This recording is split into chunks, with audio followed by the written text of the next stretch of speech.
आम्ही 3 भावंडे. मी सर्वात लहान होते, त्यामुळे घरातील सर्वांची लाडकी होते. एखादी गोष्ट हवी असेल तर ती मला लगेच मिळायची. वडील चांगल्या कामावर होते. गावाकडेही थोडीफार शेती होती. आई-बाबा आम्ही तिघांचे खूप लाड करायचे. आम्हाला शिक्षणाच्या बाबतीत सुद्धा त्यांनी कधीच काही कमी पडू दिलं नाही. आर्थिक परिस्थिती चांगली असल्यामुळे आम्हाला कधीच कोणत्याच गोष्टीची कमतरता जाणवली नाही आणि मी सर्वात लहान असल्याने दादा व दीदीही मला हवे ते देत असायचे. सर्वांचेच माझ्यावर खूप अगदी प्रेम होते. आमचे शाळा, कॉलेजसुद्धा खूप चांगल्या प्रकारे गेले. दादासुद्धा आता नोकरी करू लागला होता आणि मी कॉलेज पूर्ण करायचे ठरवले. काही वर्षात दादाचे व दीदीचेही लग्न झाले. आता घरात मी, आई, बाबा, दादा, वहिनी राहत होतो. सर्व काही अगदी छान चालू होतं. ताई सासरी सुखाने नांदत होती. तिचे सासरसुद्धा खूप चांगले होते. अधूनमधून ती माहेरी यायची, तेव्हा घर अगदी भरल्यासारखे वाटायचे. पण जेव्हा ती जायची, तेव्हा पुन्हा घरात एकटे एकटे वाटायचे. आमच्या बाबांनी नेहमीच आर्थिक नियोजन व योग्य प्रकारे हाताळलेले होते. बाबा म्हणायचे की माझ्या ह्या लाडक्या लेकीचे लग्न मी लवकर लावणार नाही व जेव्हा करेन तेव्हा अगदी थाटामाटाने करेन. त्यावर आईसुद्धा हो असेच बोलायची, असेच करू असे बोलायची. मलासुद्धा लग्नाची काही घाई नव्हती, कारण मला शिक्षण पूर्ण करायचे होते. घरच्यांचे प्रेम अनुभवायचे होते. एके दिवशी अचानक बाबांची तब्येत बिघडली. त्यांना खूप त्रास होऊ लागला, म्हणून दवाखान्यात घेऊन आम्ही सर्वजण गेलो. पण दवाखान्यात जाण्यापूर्वीच त्यांचे प्राण गेले होते.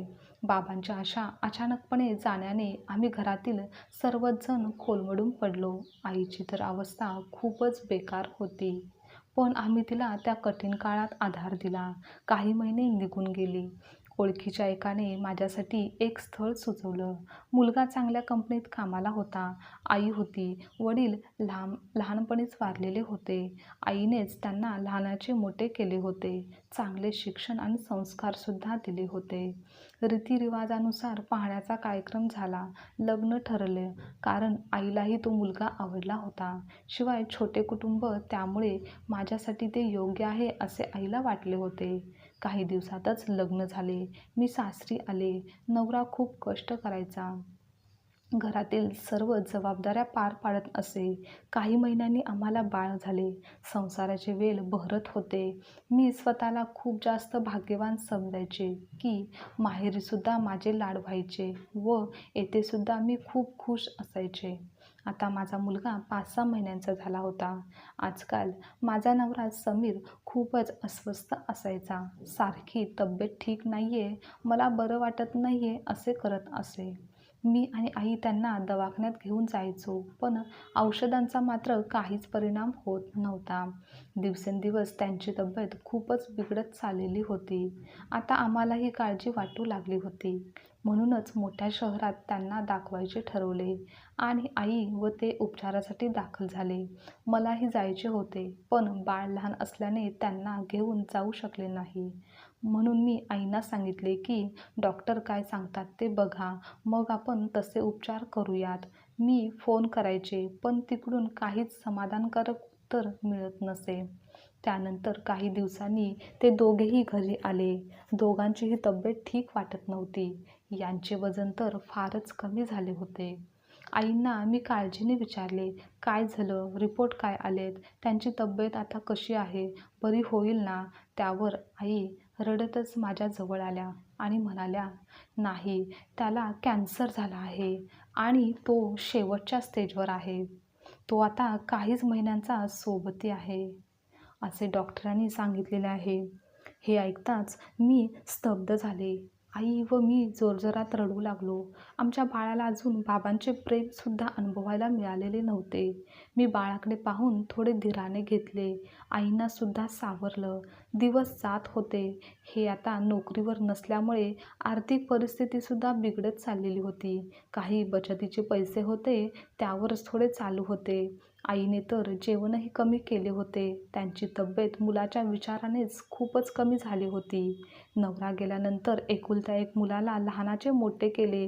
त्याची ही अवस्था पाहून त्यांना खूपच वाईट वाटत होते. आम्ही यांची पूर्ण काळजी घेत होतो. कधीकधी यामुळे बाळाकडे सुद्धा दुर्लक्ष व्हायचे आणि काही महिन्यातच हे आम्हाला सोडून गेले.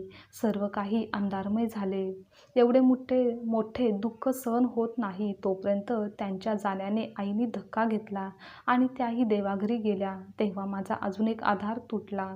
संपूर्ण जीवन उद्ध्वस्त झाले. पण समोर बाळ होते. त्याला पाहून जगायचे होते. दिवस जात होते. जे घर आमचे स्वतःचे होते ते बँकेचे लोन वेळेत न दिल्यामुळे आमच्या हातातून कधीच निसटून गेले होते. सर्व बाजूंनी संकटे होती. काय आणि कसं करावं काही सुचत नव्हतं. पण त्या कठीण काळात माझ्या मोठ्या बहिणीने मला खूप मदत केली. तिचा एकटीचाच आधार मला होता. पण जीवनातील या कठीण प्रसंगात भावाने मात्र पाठ फिरवली.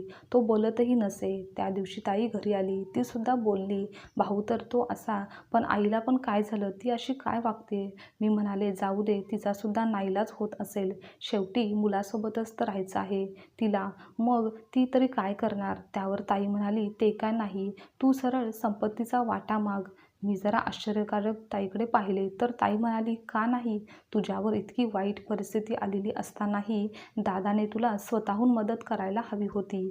ते तर तो करतच नाही, उलट नीट बोलतसुद्धा नाही. काही वेळ ताईचे हे बोलणे मला पटले नाही, पण माझी सध्याची परिस्थिती पाहता दुसरा पर्यायही नव्हता. मग आम्ही वाटणीसाठी सांगितलं. ताई बोलली, वडिलांच्या संपत्तीवर आमचासुद्धा हक्क आहे. मला काही नाही दिलंस तरी चालेल, पण शुभ्राला मात्र संपत्तीचा वाटा हा दिलाच पाहिजे. मी सही करून देते. यावर सुरुवातीला दादा तयारच नव्हता. पण इतर ठिकाणी व वकिलांशी बोलल्यानंतर त्याला याची जाणीव झाली की जर मी दिले नाही तर केस कोर्टात गेली तर मात्र संपत्तीच्या सर्व समान वाटण्या होतील. म्हणून मनात नसतानाही दादाला मला घरातील हिस्सा द्यावा लागला. आणि मी सुद्धा माझ्या नाईलाजाने तेथे राहण्यासाठी गेले. खूप कठीण जात होते. सर्व समोर सख्खी रक्ताची नाती असूनही परक्याप्रमाणे वागत होती. आईसुद्धा फारसा संबंध ठेवत नव्हती. माहीत नाही ती अशी का वागत होती. मी येथे राहत होते, पण एका बाळाला घेऊन मी विधवा स्त्री समाजात कशी राहणार होते? त्यामध्ये नोकरीचा काही पत्ता नव्हता. नोकरी करायची म्हटलं तर बाळाकडे लक्ष द्यायला कोणी नव्हतं. सर्व बाजूनी माझी कोंडी झालेली होती. वडिलांच्या संपत्तीमधील हिस्सा घेण्याची माझी इच्छा नव्हती, तर ती गरज होती. पण याच संपत्तीच्या वाटणीसाठी सख्खी नाती अनोळखी झाली होती. खरंच माणसाची नाती गोती नातेसंबंध आपलेपणा फक्त पैशापुरताच मर्यादित असतो का? येथे भावनांना प्रेमाला खरंच काहीच किंमत नसते का? आजची कथा तुम्हाला आवडल्यास लाईक, शेअर, कमेंट करा आणि चॅनलवर नवीन असाल तर चॅनलला सबस्क्राईबसुद्धा नक्की करा.